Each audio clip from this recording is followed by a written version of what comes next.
Demokrasi terpimpin atau zaman Orde Lama dimulai sejak Presiden Soekarno mengeluarkan dekret presiden tanggal 5 Juli tahun 1959.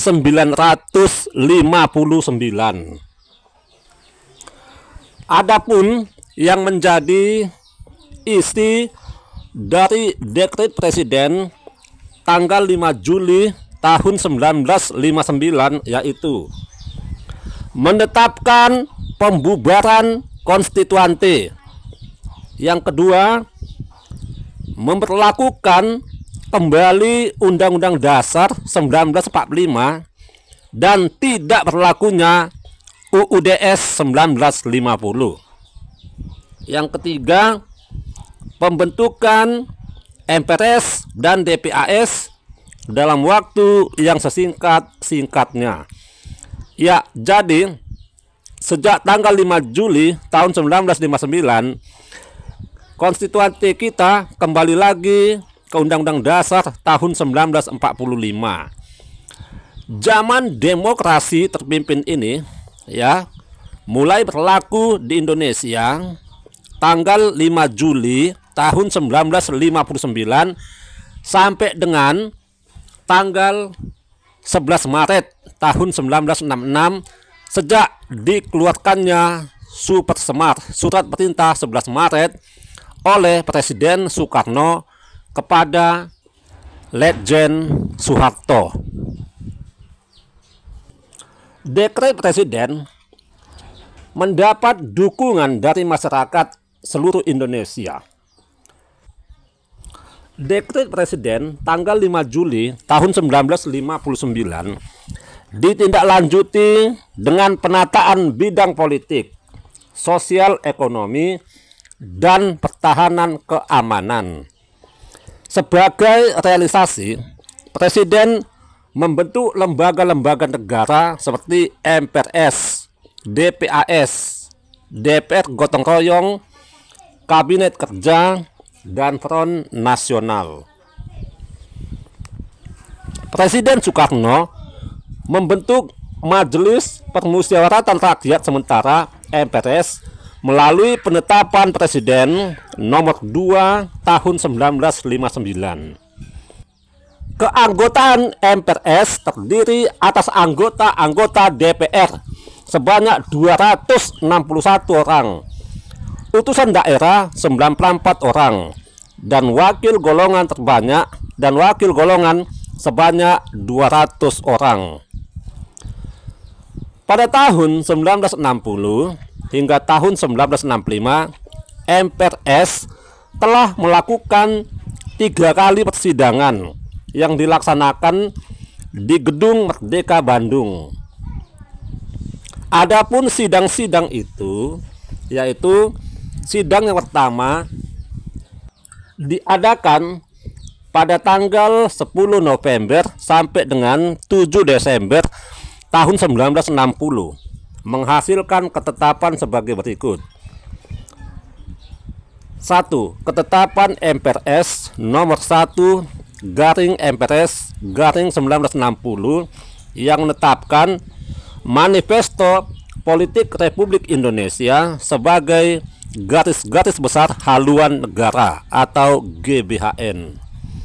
Yang kedua, ketetapan MPRS nomor 2/MPRS/1960 tentang garis-garis pola pembangunan nasional semesta berencana tahapan pertama tahun 1961 hingga tahun 1969. Kemudian sidang umum kedua tanggal 15 sampai dengan tanggal 22 Mei 1963.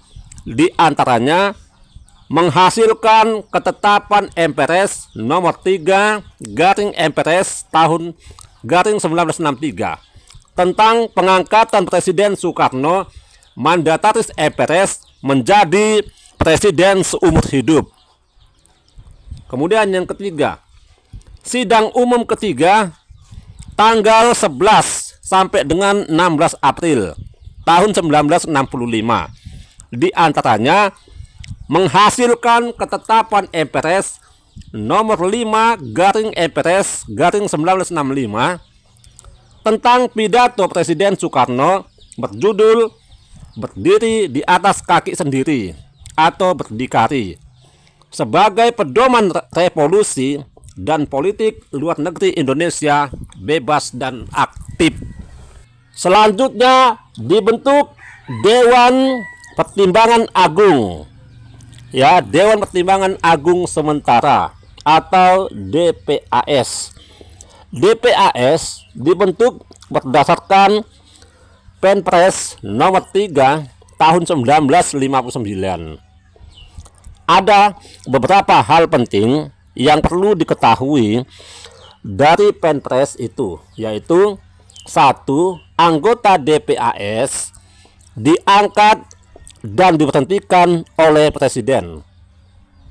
Yang kedua, tugas DPAS, ya, Dewan Pertimbangan Agung Sementara, adalah memberi jawaban atas pertanyaan Presiden dan mengajukan usul kepada pemerintah.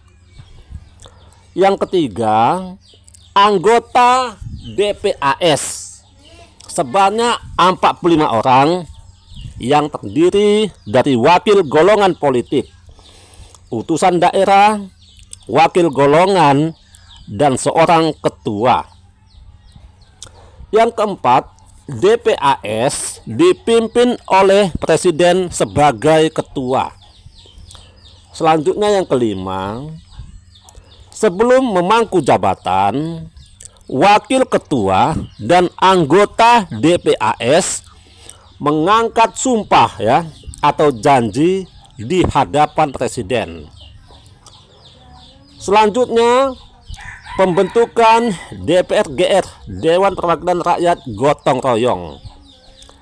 Melalui Perpres nomor 4 tahun 1960, pemerintah membentuk Dewan Perwakilan Rakyat Gotong Royong atau DPR-GR, ya. Parlemen ini dibentuk untuk menggantikan DPR hasil pemilu tahun 1955 yang dibubarkan sejak tanggal 5 Maret tahun 1960 karena berselisih dengan pemerintah mengenai rencana anggaran pendapatan dan belanja negara atau RAPBN. Untuk tahun 1961 pada saat itu, DPR menolak mengesahkan RAPBN itu. Komposisi keanggotaan DPR-GR tidak didasarkan atas pertimbangan kekuatan partai yang dihasilkan pemilu, melainkan dianut sedemikian rupa oleh Presiden. Semua anggota DPR-GR diangkat oleh Presiden sebanyak 283 orang yang terdiri dari 153 anggota mewakili partai politik dan 130 anggota mewakili golongan-golongan. Menurut Perpres nomor 32 tahun 1964, DPR-GR adalah sebagai pembantu Presiden menurut bidangnya masing-masing. Salah satu kewajiban pimpinan DPR-GR, ketua dan wakil ketua, yakni memberikan laporan kepada Presiden pada waktu-waktu tertentu. Ketentuan ini jelas jauh menyimpang dari ketentuan yang dirumuskan dalam naskah asli Undang-Undang Dasar 1945 pasal kelima, 20 dan 21. Dengan berlakunya Undang-Undang Dasar 1945, Kabinet Juanda atau Kabinet Karya dibubarkan terhitung mulai tanggal 10 Juli 1959. Sebagai gantinya dibentuk kabinet yang perdana menterinya presiden sendiri. Sementara itu, Insinyur Juanda ditunjuk sebagai menteri pertama.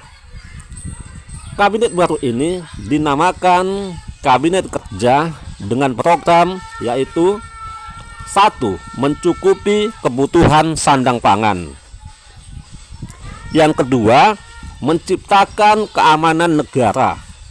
Yang ketiga, melanjutkan perjuangan merebut Irian Barat atau Irian Jaya. Selanjutnya yang kelima, pembentukan Front Nasional. Melalui Perpres nomor 13 tahun 1959 dibentuk Front Nasional pada tanggal 31 Desember 1959. Lembaga ini merupakan organisasi massa yang berusaha memperjuangkan cita-cita proklamasi dan cita-cita bangsa yang terkandung dalam Undang-Undang Dasar 1945. Front Nasional diketuai Presiden Soekarno dan memiliki tujuan yaitu sebagai berikut: 1. Menyelesaikan revolusi nasional Indonesia. Yang kedua, melaksanakan pembangunan semesta nasional. Yang ketiga, mengembalikan Irian Barat ke dalam wilayah Republik Indonesia. Indonesia menjalankan politik luar negeri bebas dan aktif pada masa demokrasi terpimpin sesuai dengan amanat Undang-Undang Dasar 1945. Bebas artinya Indonesia bebas dari ikatan-ikatan apapun dari kekuatan dunia yang saling bertentangan. Sedangkan aktif bermakna Indonesia bersikap aktif dalam menghadapi permasalahan internasional, terutama usaha untuk mewujudkan ketertiban dan perdamaian dunia. Pada masa demokrasi liberal tahun 1950 hingga tahun 1959, Indonesia dipengaruhi sistem politik Eropa Barat yang dikenalkan oleh Belanda. Pada saat itu, isi konstitusi banyak meniru ide-ide demokrasi liberal. Adapun konstitusi yang berlaku itu ialah UUDS, Undang-Undang Dasar Sementara 1950. Isi UUDS 1950 memberi peluang untuk berdirinya banyak partai atau multipartai dan penerapan sistem kabinet parlementer yang dipimpin oleh Perdana Menteri. Ketika sistem kabinet parlementer diterapkan, sudah 7 kali terjadi pergantian kabinet. Pergantian kabinet itu berlalu dengan cepat. Dalam keadaan itu, negara amat sulit untuk melakukan program pembangunan. Hal ini diperparah dengan munculnya pemberontakan di daerah-daerah sebagai gerakan separatis atau memisahkan diri dari wilayah Republik Indonesia.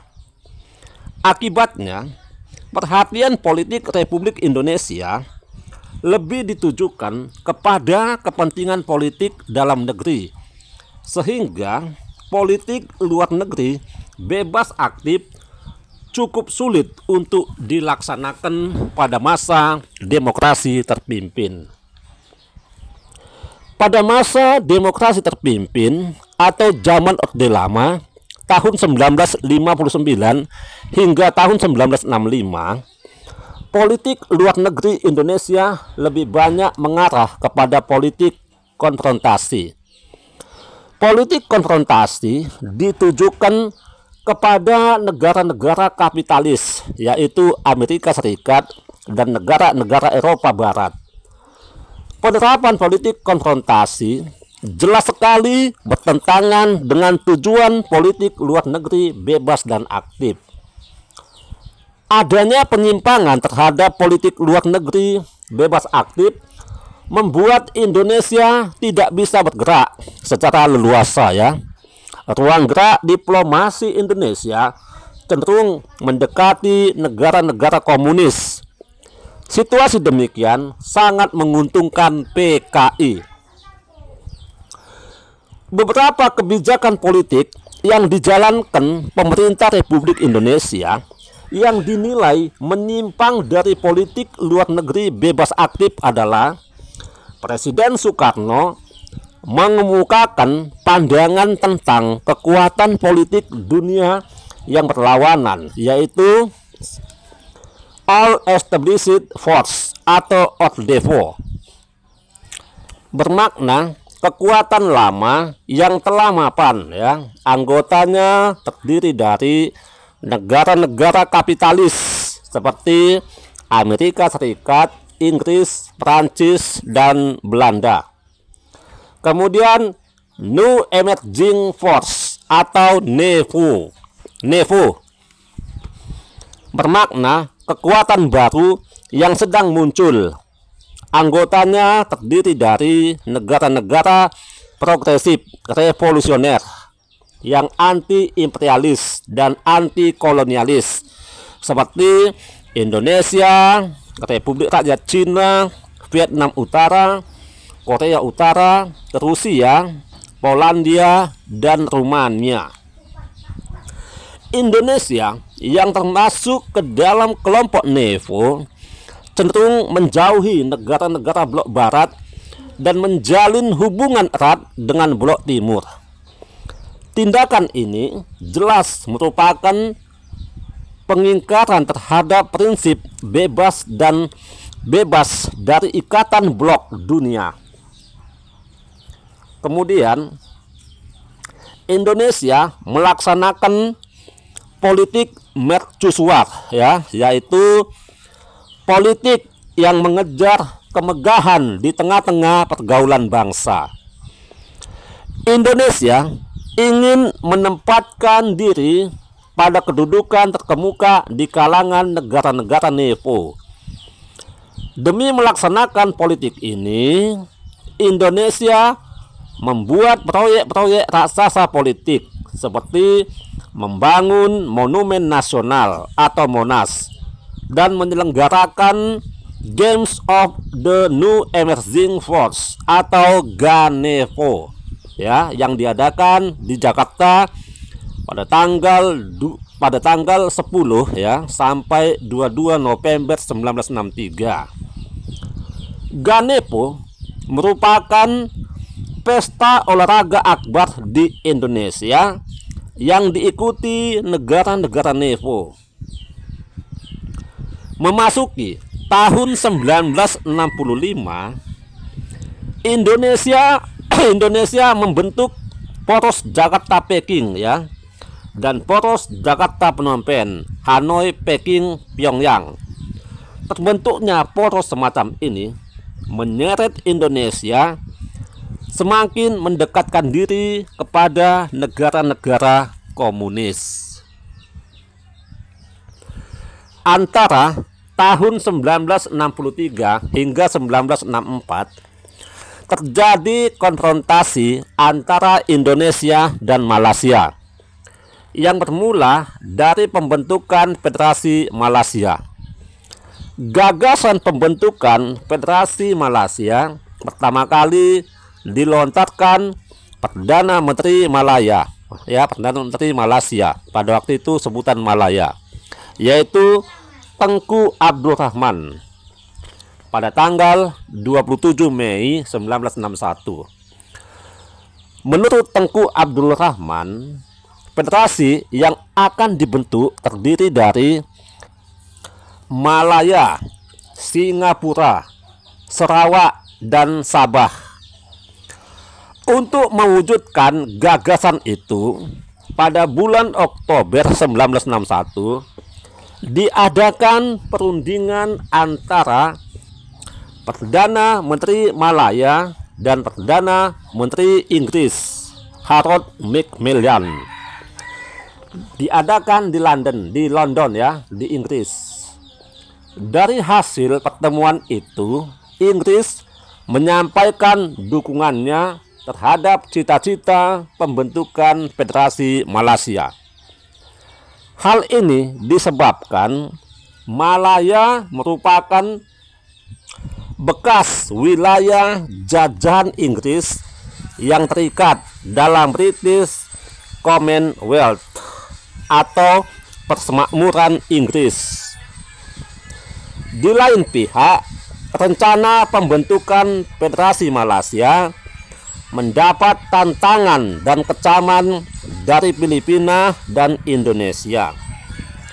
Filipina menentang pembentukan federasi ini karena memiliki keinginan atas wilayah Sabah di Kalimantan Utara. Filipina menganggap Sabah secara historis merupakan milik Sultan Sulu. Indonesia menentang karena menganggap federasi merupakan gagasan Inggris dan bukan gagasan rakyat Malaya, Singapura, Sarawak, ataupun Sabah. Selain itu, Inggris dicemaskan akan mengepung Indonesia di sebelah utara. Pembentukan Federasi Malaysia merupakan proyek neokolonialisme yang membahayakan revolusi Indonesia. Dalam upaya meredakan ketegangan di antara ketiga negara, sejak bulan April 1963 dirintis beberapa pertemuan para menteri luar negeri antara Indonesia, Malaya, dan Filipina. Melalui pertemuan-pertemuan itu, ketegangan menjadi berkurang.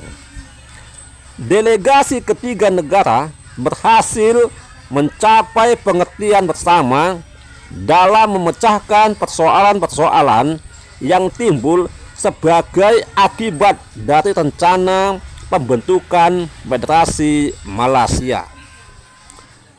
Upaya damai ketiga negara ini diperkuat dengan diselenggarakan KTT Mapilindu, ya, Malaya, Filipina, dan Indonesia.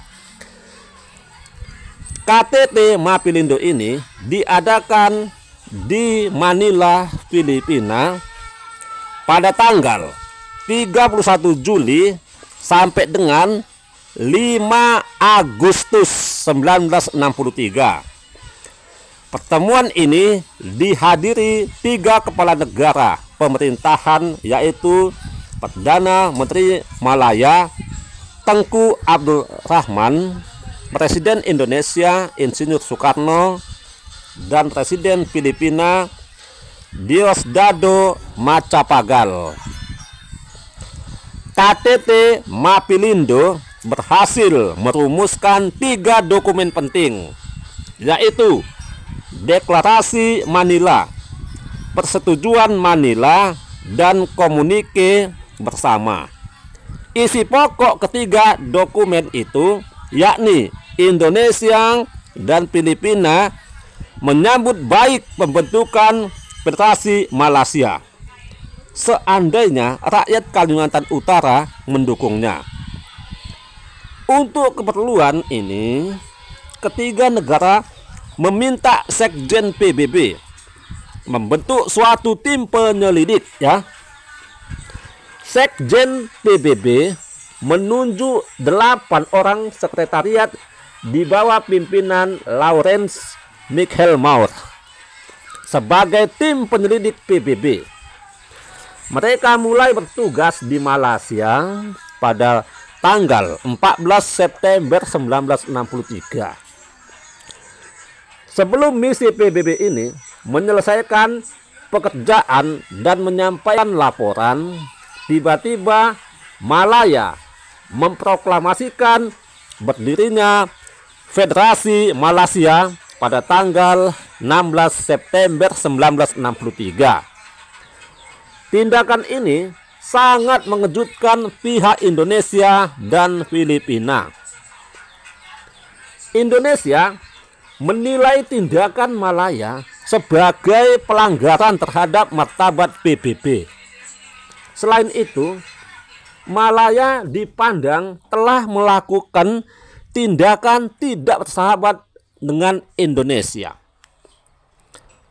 Sebagai reaksi terhadap proklamasi Federasi Malaysia, rakyat Jakarta mengadakan demonstrasi terhadap kedutaan besar Malaya dan Inggris di Jakarta.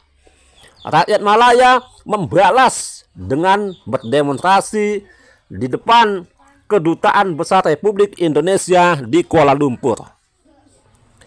Sejak tanggal 17 September 1963, hubungan diplomatik Indonesia dan Malaysia putus. Puncak konfrontasi kedua negara semakin tampak tatkala Indonesia mengumandangkan Dwi Komando Rakyat atau Dwi Kora ya pada tanggal 3 Mei 1964. Adapun yang menjadi isi Dwi Kora tanggal 3 Mei 1964 yang diadakan di Jakarta adalah: 1. Perhebat ketahanan revolusi Indonesia. 2. Bantu perjuangan revolusioner rakyat Malaya, Singapura, Sabah, Sarawak, dan Brunei untuk menggagalkan negara boneka Malaysia. Timbulnya konfrontasi Indonesia-Malaya ternyata merugikan kedua belah pihak. Persahabatan kedua negara menjadi retak. Kekuatan perekonomian melemah karena sumber keuangan negara dialihkan untuk dana perang. Selain itu, citra Indonesia memburuk di mata masyarakat dunia karena Indonesia dinilai telah berani mencampuri urusan dalam negeri negara lain, yang berarti telah melanggar piagam PBB. Di dalam negeri, konfrontasi Indonesia-Malaya telah menguntungkan PKI. Ya, hubungan Indonesia dengan negara-negara komunis menjadi semakin erat. Ketika konfrontasi Indonesia dan Malaysia masih berlangsung, Malaysia dicalonkan sebagai anggota tidak tetap Dewan Keamanan PBB. Indonesia jelas tidak menyetujui pencalonan itu. Dalam pidato tanggal 31 Desember 1964, Presiden Soekarno menyatakan ketidaksetujuannya atas pencalonan Malaysia. Pernyataan Presiden ini disertai ancaman akan keluar dari keanggotaan PBB seandainya PBB menerima Malaysia menjadi anggota tidak tetap Dewan Keamanan. Pada hari yang sama, Kepala Perutusan Tetap Republik Indonesia di PBB menyampaikan isi pidato Presiden Republik Indonesia kepada Sekjen PBB UTAD. Pada waktu itu Sekjen PBB Uthan ya, berasal dari Myanmar. Berikut ini isi pidato Presiden Indonesia. 1. Agar para anggota PBB tidak mendukung masuknya Malaysia ke dalam Dewan Keamanan PBB. Yang kedua, agar anggota-anggota PBB lebih memilih tetap tinggalnya Indonesia dalam PBB daripada mendukung masuknya Malaysia ke dalam Dewan Keamanan PBB. Yang ketiga, memperingatkan PBB bahwa Indonesia bersungguh-sungguh akan melaksanakan niatnya. Pada kenyataannya, Indonesia tidak memperoleh hasil yang diharapkan. Seminggu setelah keluar ancaman Indonesia, Malaysia terpilih sebagai anggota tidak tetap Dewan Keamanan PBB. Dalam menyikapi kenyataan itu, pada rapat umum anti pangkalan militer asing di Jakarta, Presiden Soekarno menyatakan Indonesia keluar dari anggota PBB sejak tanggal 7 Januari tahun 1965. Peristiwa keluarnya Indonesia dari PBB merupakan puncak keterkucilan Indonesia dari pergaulan internasional. Kondisi politik seperti ini dimanfaatkan PKI untuk mendekatkan Indonesia dengan Republik Rakyat Cina yang belum menjadi anggota PBB. Dengan semakin eratnya hubungan Indonesia Republik Rakyat Cina, PKI semakin mendapat tempat dan banyak mempengaruhi pola kebijakan pemerintah Republik Indonesia. Sebelum konfrontasi antara Indonesia dan Malaysia, hubungan diplomatik kedua negara putus, Indonesia berselisih dengan Belanda, karena Belanda tidak mau mengembalikan Irian Barat kepada Indonesia. Dengan pertikaian itu, maka rakyat Indonesia, bangsa Indonesia melawan aksi Belanda itu. Tindakan konfrontasi politik dan ekonomi yang dilancarkan Indonesia ternyata belum mampu memaksa Belanda menyerahkan Irian Barat. Pada tanggal 5 April 1961, Belanda malah membentuk Dewan Papua bagi rakyat Irian Barat. Tindakan ini diikuti dengan pernyataan Belanda dalam sidang Majelis Umum PBB pada bulan September 1961 yang mengumumkan berdirinya negara Papua Barat. Untuk memperjelas keberadaan negara Papua Barat, Belanda telah memperkuat kedudukan militernya dengan mendatangkan kapal induk Karel Doorman. Menanggapi sikap Belanda itu, pemerintah Indonesia tidak tinggal diam. Indonesia menganggap tindakan Belanda sebagai tantangan untuk bertindak lebih tegas dan cepat. Pemerintah Indonesia kemudian memutuskan untuk melancarkan konfrontasi militer terhadap Belanda. Pada tanggal 19 Desember 1961, Presiden Soekarno mengumandangkan Tri Komando Rakyat atau Trikora dalam rapat raksasa di alun-alun utara Yogyakarta. Isi Trikora adalah sebagai berikut. 1. Gagalkan pembentukan negara Papua buatan pemerintah Belanda kolonial. 2. Kibarkan sang merah putih di Irian Barat, tanah air Indonesia. 3. Bersiaplah untuk mobilisasi umum guna mempertahankan kemerdekaan dan kesatuan tanah air dan bangsa. Guna mewujudkan Trikora, pada tanggal 2 Januari tahun 1962, pemerintah membentuk Komando Mandala Pembebasan Irian Barat yang dipimpin Maijen Soeharto. Komando yang berkedudukan di Makassar ini mempunyai tujuan sebagai berikut.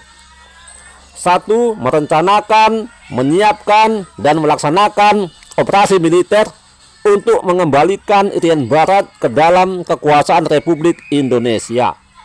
Yang kedua, mengembangkan situasi militer di wilayah Irian Barat sesuai dengan perkembangan perjuangan di bidang diplomasi supaya dalam waktu singkat diciptakan daerah-daerah bebas de facto atau unsur kekuasaan pemerintah Republik Indonesia di wilayah Irian Barat.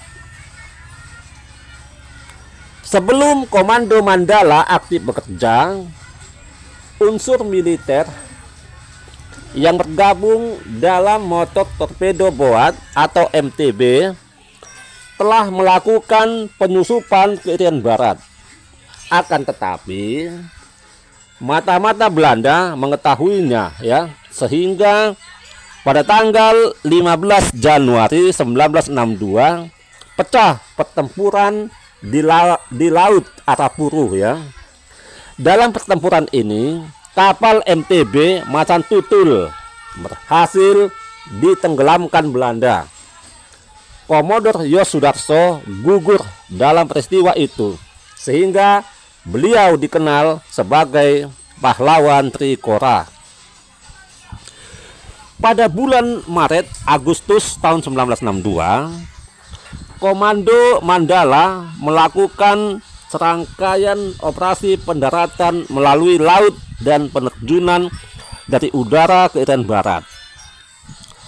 Operasi tahap infiltrasi berhasil mendaratkan pasukan TNI dan para sukarelawan di berbagai tempat seperti di Fakfak, Kaimana, Sorong, Teminambuan, dan Merauke. Adapun serangan terbuka yang bertujuan menguasai wilayah strategis Biak dan Jayapura akan dilakukan melalui Operasi Jaya Wijaya. Sesungguhnya pihak Indonesia memperjuangkan kembalinya Irian Barat ternyata sangat efektif untuk menarik perhatian dunia. Sekjen PBB pada waktu itu, Uthan, mengutus diplomat Amerika Serikat Ellsworth Bunker, ya, untuk menengahi perselisihan Indonesia dengan Belanda. Bunker kemudian mengajukan usul perdamaian yang dituangkan dalam Bunker Proposal. Rencana Bunker pada bulan Maret 1962 berisi sebagai berikut. 1. Belanda harus menyerahkan Irian Barat kepada Indonesia melalui suatu badan pemerintahan PBB. 2.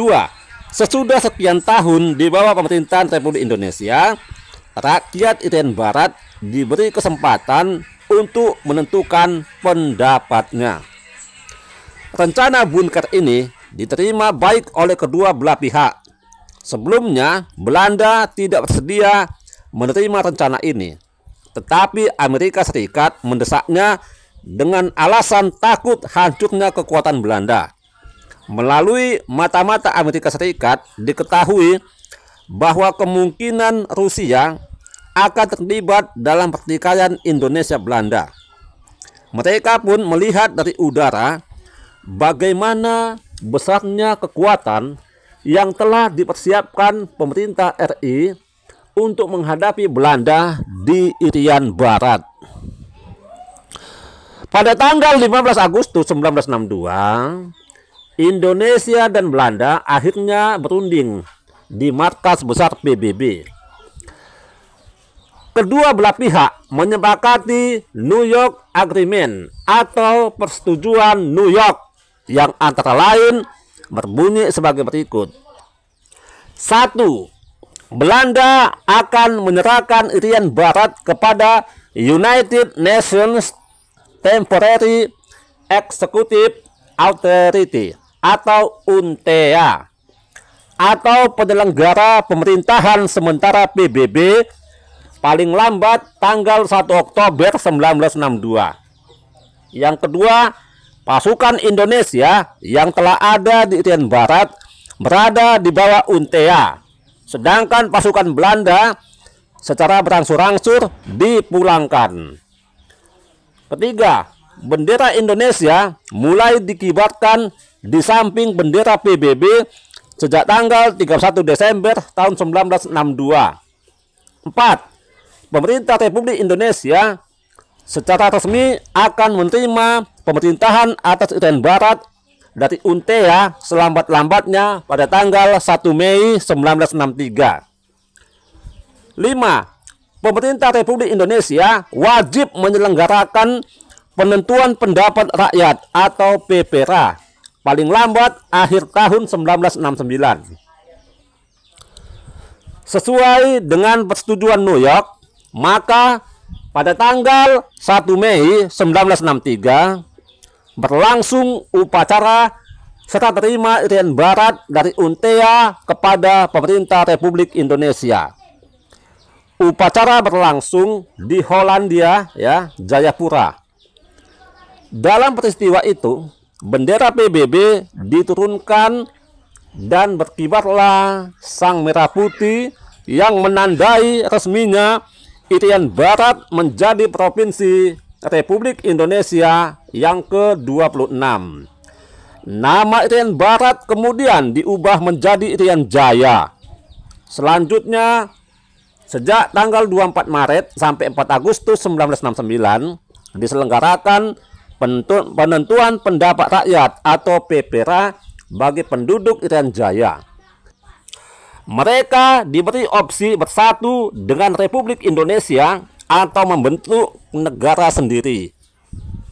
Ya, jadi sejak tanggal 1 Mei tahun 1963 secara resmi Irian Barat masuk ke wilayah negara Republik Indonesia dan mereka pun bergabung menjadi Negara Kesatuan Republik Indonesia. Setelah PPRA dilaksanakan, Dewan Musyawarah PPRA mengumumkan bahwa rakyat Irian Jaya dengan suara bulat memutuskan Irian Jaya tetap merupakan bagian dari Republik Indonesia. Hasil PPRA dibawa utusan khusus PBB Ortisans untuk dilaporkan dalam sidang umum PBB ke-24 pada tanggal 19 November 1969.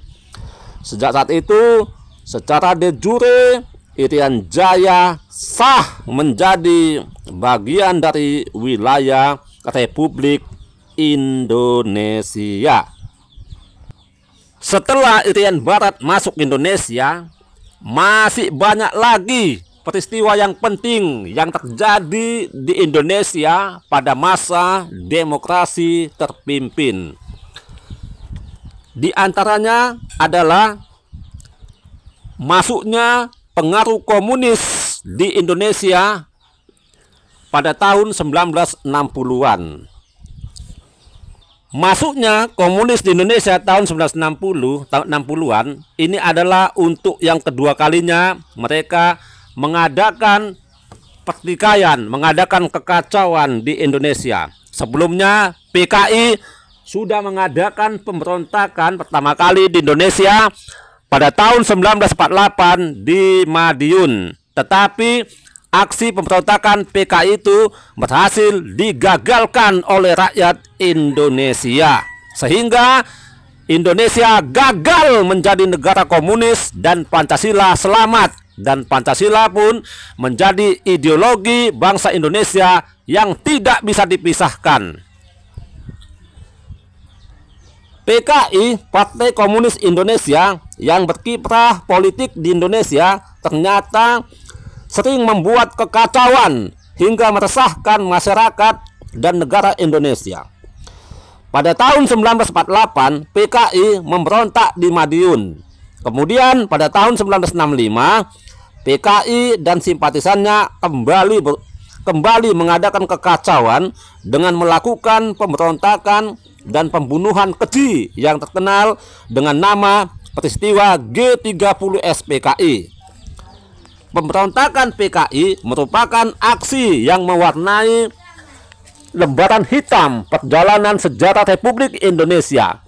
Demikian juga pemberontakan DITII, Angkatan Perang Ratu Adil, Andi Aziz, Republik Maluku Selatan, Pemerintah Revolusioner Republik Indonesia, dan Perjuangan Rakyat Semesta (PRRI) dan Permesta adalah aksi-aksi yang nyaris menghancurkan keberadaan dan keutuhan Negara Kesatuan Republik Indonesia pada zaman demokrasi terpimpin.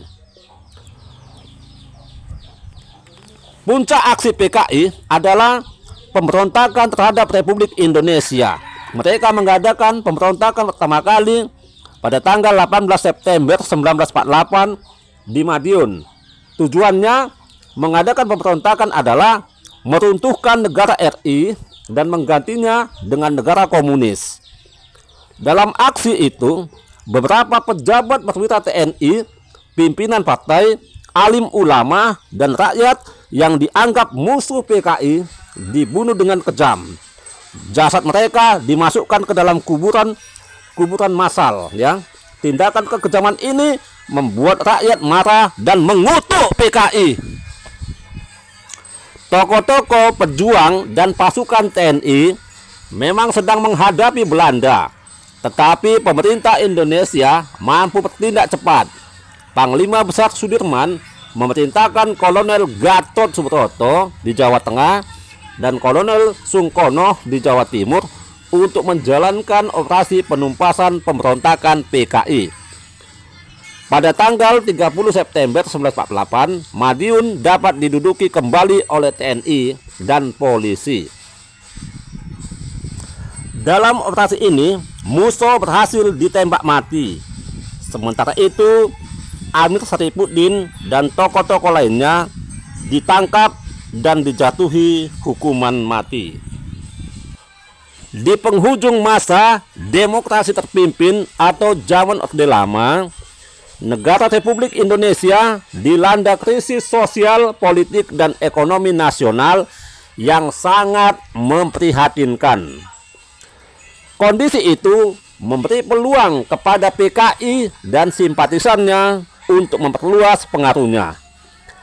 Adanya pemberlakuan doktrin Nasakom atau nasional, agama, dan komunis turut pula mempertinggi kedudukan PKI dalam percaturan politik Republik Indonesia yang hanya dapat diimbangi oleh TNI Angkatan Darat.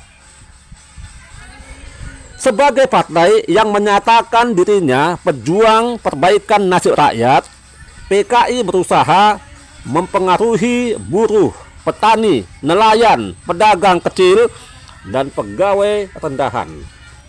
Pada saat itu, pemerintah Republik Indonesia mengeluarkan Undang-Undang Nomor 2 dan Undang-Undang Nomor 5 tahun 1960 tentang bagi hasil untuk penduduk dan penguasaan tanah. Akan tetapi, undang-undang itu ternyata tidak dapat dilaksanakan. Masyarakat kalangan bawah merasa kecewa dengan langkah pemerintah itu. Kesempatan itu tidak disia-siakan oleh PKI. PKI segera menyampaikan janji-janji kepada para buruh untuk memperjuangkan kenaikan upah dan mendapatkan beras. Selain itu, kepada para petani dan nelayan, ya, PKI juga menjanjikan tanah dan perahu dari para petani dan nelayan kaya. Akibatnya, banyak masyarakat kalangan bawah yang berhasil dipengaruhi oleh PKI, kendati tidak memahami arti dan tujuan komunisme yang sesungguhnya. Pengaruh PKI ternyata berkembang juga di kalangan seniman, wartawan, guru, mahasiswa, dosen, intelektual, dan para perwira ABRI. Beberapa perwira ABRI berhasil dipengaruhi agar terus berjuang mewujudkan angkatan kelima. Ide angkatan kelima ini berasal dari Aidit, ya. Nama lengkapnya Dipa Nusantara Aidit, yang disampaikan kepada para wartawan pada tanggal 14 Januari 1965. Aidit mengatakan bahwa partainya menuntut kepada pemerintah agar kaum buruh dan tani dipersenjatai. Tuntutan PKI itu ditampung oleh Front Nasional dan diubah bentuknya menjadi sebuah kebulatan tekad, sehingga tuntutan itu seakan-akan datang dari semua kekuatan politik. Namun, pada bulan September 1965, Angkatan Darat secara resmi menolak pembentukan Angkatan Kelima itu. Pengaruh PKI yang sangat besar berdampak luas terhadap penentuan kebijakan pemerintah. Semua organisasi yang anti komunis atau anti PKI dapat dituduh sebagai anti pemerintah. Pada pertengahan Agustus 1960, PKI berhasil mendorong pemerintah untuk membubarkan Partai Masyumi dan PSI. Begitu pula terhadap kelompok Manifesto Kebudayaan atau Manikebu yang dibubarkan pemerintah pada bulan Mei 1964. Manikebu dianggap sebagai musuh Lembaga Kebudayaan Rakyat atau Lekra, yang merupakan salah satu organisasi pendukung PKI dalam bidang kebudayaan. Selanjutnya, Badan Pendukung Soekarno atau BPS juga dibubarkan pada bulan Desember 1964 dan Partai Murba pada bulan September 1965 karena dinilai anti komunis. Melalui cara itu, PKI, Partai Komunis Indonesia, berhasil melumpuhkan lawan-lawan politiknya. PKI merasa optimis dapat mewujudkan cita-cita untuk menjadikan negara Indonesia yang berlandaskan komunisme.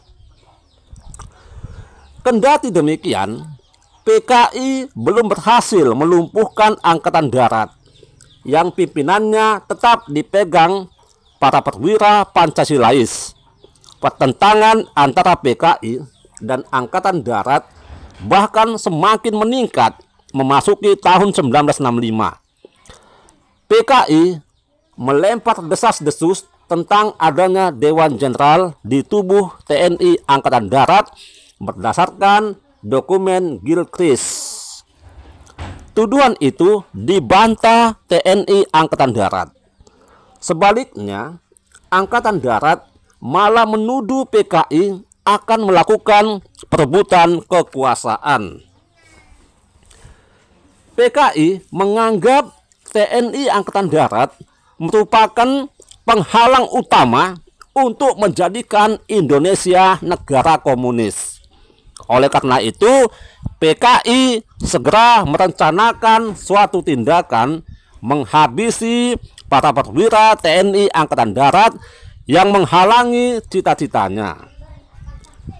Setelah segala persiapan dianggap selesai, pada tanggal 30 September 1965, PKI mulai melancarkan gerakan perebutan kekuasaan.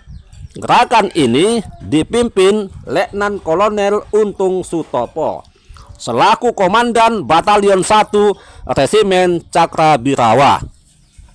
Tanggal 1 Oktober 1965 dini hari, pasukan pemberontak menyebar ke segenap penjuru Jakarta. Mereka berhasil membunuh dan menculik 6 perwira tinggi TNI Angkatan Darat. Berikut ini adalah 6 perwira tinggi TNI Angkatan Darat korban keganasan PKI. 1. Letnan Jenderal Ahmad Yani, Mayor Jenderal Suprapto, Mayor Jenderal S. Parman, Mayor Jenderal MT Haryono, Brigadir Jenderal DI Panjaitan, Brigadir Jenderal Sutoyo Siswo Mihakjo, Jenderal Abdul Haris Nasution, Menteri Kompartemen Kepala Staf TNI Angkatan Bersenjata, yang menjadi sasaran utama, berhasil meloloskan diri dari upaya penculikan PKI. Akan tetapi putrinya Ade Irma Suryani meninggal setelah peluru penculik menembus tubuhnya. Dalam peristiwa itu tewas pula Letnan 1 Pierre Andreas Tendean. Beliau adalah ajudan Abdul Haris Nasution yang dibunuh karena melakukan perlawanan terhadap PKI. Demikian pula Brigadir Polisi Satsuit Tubun yang tewas ketika mengawal rumah Wakil Perdana Menteri Waperdam kedua Dr. J. Lemena yang rumahnya berdampingan dengan Jenderal Abdul Haris Nasution. Di perkampungan Lubang Buaya, para pemberontak PKI beramai-ramai menyiksa dan membunuh para perwira TNI Angkatan Darat. Mayat-mayat mereka dimasukkan ke dalam sumur kering dengan kedalaman 12 meter. Para pemberontak kemudian menyumbat lubang itu dengan sampah dan daun-daun yang busuk. Seorang saksi mata peristiwa G30 SPKI yang lolos dari upaya pembunuhan adalah polisi Sukitman, ya. Setelah berhasil membunuh beberapa perwira TNI Angkatan Darat, PKI mampu menguasai dua sarana komunikasi vital, yaitu studio RRI di Jalan Merdeka Barat dan kantor telekomunikasi yang terletak di Jalan Merdeka Selatan.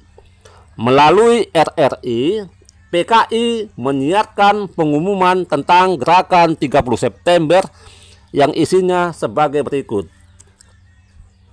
1. PKI telah melakukan gerakan yang ditujukan kepada para perwira tinggi anggota Dewan Jenderal yang akan mengadakan kudeta terhadap pemerintah. 2. Mengeluarkan dekret pembentukan Dewan Revolusi terdiri dari 45 orang yang diketuai Letkol Untung Sutopo dengan wakil-wakil ketua Brigjen Suparjo, Letkol Udara Heru, Kolonel Laut Sunardi, dan Ajun Komisaris Besar Polisi Anwas. Ketiga, mendemisioner Kabinet Dwi Kora. 4. Menghapus pangkat jenderal dan pangkat tertinggi dalam ABRI dan menggantinya dengan letnan kolonel. Mereka yang berpangkat di atas letnan kolonel harus menyatakan kesetiaannya kepada Dewan Revolusi untuk selanjutnya berhak memakai tanda pangkat letnan kolonel. Adapun Bintara dan Tamtama ABRI yang ikut melaksanakan gerakan 30 September, pangkatnya dinaikkan 1 tingkat, dan yang ikut gerakan pembersihan Dewan Jenderal dinaikkan 2 tingkat. Kemudian di Jawa Tengah dan di Yogyakarta, PKI melakukan pembunuhan terhadap Kolonel Katamso, Komandan Korem 072 Yogyakarta, dan Letnan Kolonel Sugiono, Kepala Staf Korem 072 Yogyakarta. Mereka diculik PKI pada tanggal 1 Oktober 1965 oleh pemberontak PKI dari Batalion L di Desa Kentungan. Kedua perwira ini dibunuh secara kejam karena menolak dengan tegas berhubungan dengan Dewan Revolusi. Selanjutnya, para perwira TNI Angkatan Darat yang menjadi korban gerakan 30 September yang telah dibunuh oleh PKI, selanjutnya mereka diberi gelar pahlawan revolusi. Pahlawan revolusi itu sangat berjasa besar untuk menyelamatkan Pancasila dari bahaya komunis. Oleh karena itu, setiap tanggal 1 Oktober setiap tahunnya diperingati sebagai Hari Kesaktian Pancasila. Pada tanggal 4 Oktober tahun 1965, 6 orang perwira tinggi TNI Angkatan Darat dan 1 orang perwira pertama Angkatan Darat yang telah dibunuh oleh PKI dan mayatnya disembunyikan di lubang buaya, akhirnya dimakamkan di Taman Makam Pahlawan Kalibata, Jakarta, yang dipimpin langsung oleh Mayor Jenderal Soeharto. Jadi Mayor Jenderal Soeharto sangat berjasa besar dalam menumpas pemberontakan G30S PKI.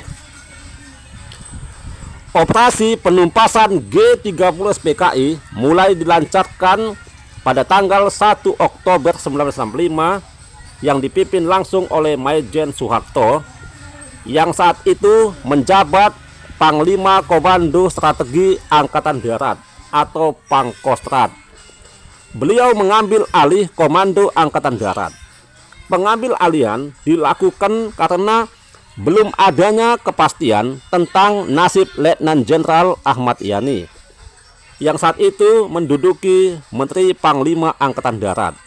Sementara itu, Kolonel Sarwo Edi Wibowo sebagai Komandan Resimen Para Komando Angkatan Darat atau RPK berusaha menghimpun pasukan lain termasuk divisi Siliwangi dan Kavaleri. Operasi penumpasan terhadap para pelaku pemberontakan diarahkan ke beberapa tempat penting yang telah dikuasai pendukung PKI. Di antaranya diarahkan ke daerah sekitar Bandara Udara Halim Perdana Kusuma yang menjadi pusat gerakan. Wilayah itu dapat direbut kembali pada tanggal 2 Oktober 1965 ketika menyadari bahwa kudeta yang dilakukannya tidak mendapat dukungan rakyat dan angkatan bersenjata. Para tokoh PKI segera melarikan diri. Atas petunjuk Ajun Brigadir Polisi Sukitman, pada tanggal 3 Oktober 1965, pasukan pemerintah menemukan jenazah para perwira angkatan TNI Angkatan Darat di lubang sumur tua di daerah Lubang Buaya, Jakarta Timur. Para perwira tinggi TNI Angkatan Darat dan Angkatan Pertama Angkatan Darat itu yang tewas dibunuh oleh PKI selanjutnya mendapat penghargaan sebagai pahlawan revolusi dan pangkatnya dinaikkan satu tingkat secara anumerta.